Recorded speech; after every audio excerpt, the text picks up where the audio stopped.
answer why banks lend to both sides in wars, but they won't lend to small businesses? Can you answer that? You know, I can't answer any of your questions, so if you'll please excuse me, I'm sorry. Do you know why banks lend out $9 for every $1 and have a deposit?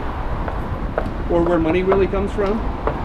Or can you explain to me how the Federal Reserve works? Yeah, you know what, there's a really weird guy outside of the bank with a black hoodie, and he's got a camera trying to ask me some questions.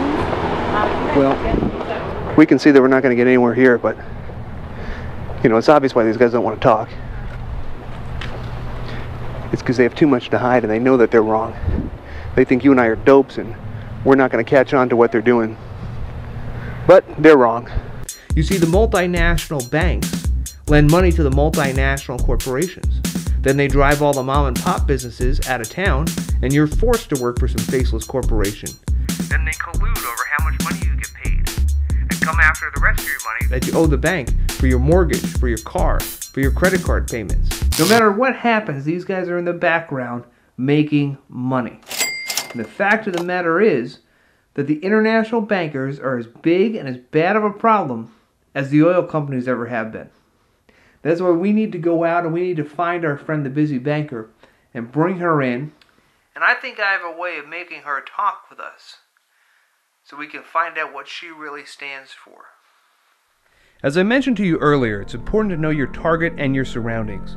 Knowing your target means studying his or her habits. Where and when do they work? How do they get home? Where do they go? What do they do? The more you study people, the more you realize that people are creatures of habit. Most people do almost exactly the same thing every day. With the rest of the people, they may do different things from day to day, but generally there's a repeating pattern. For example, our friend the busy banker goes to the gym every Tuesday for about an hour and a half. She mostly grocery shops on Wednesdays, occasionally on Monday or Thursday. But what you come to realize is that people stick to a pattern. That allows you to plan accordingly. Our banker likes to come to this park and run on Thursday evenings after work. See, there she is. She parks the car, does a little stretching, then goes on a nice trot. Okay, part of knowing your surroundings is knowing that there isn't a house within 1,000 feet of this park.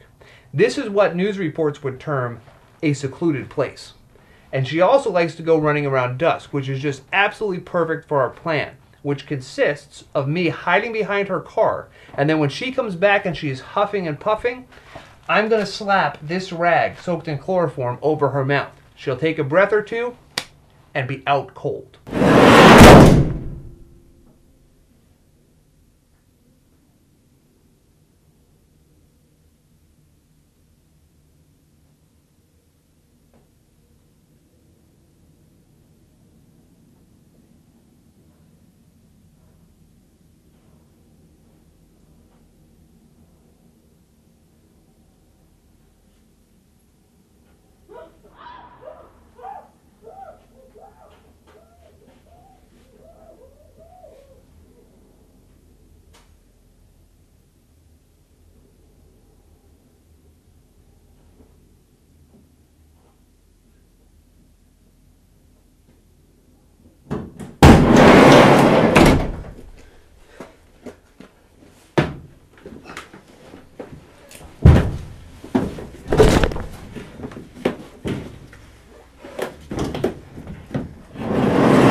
Tell you, that chloroform works like a charm.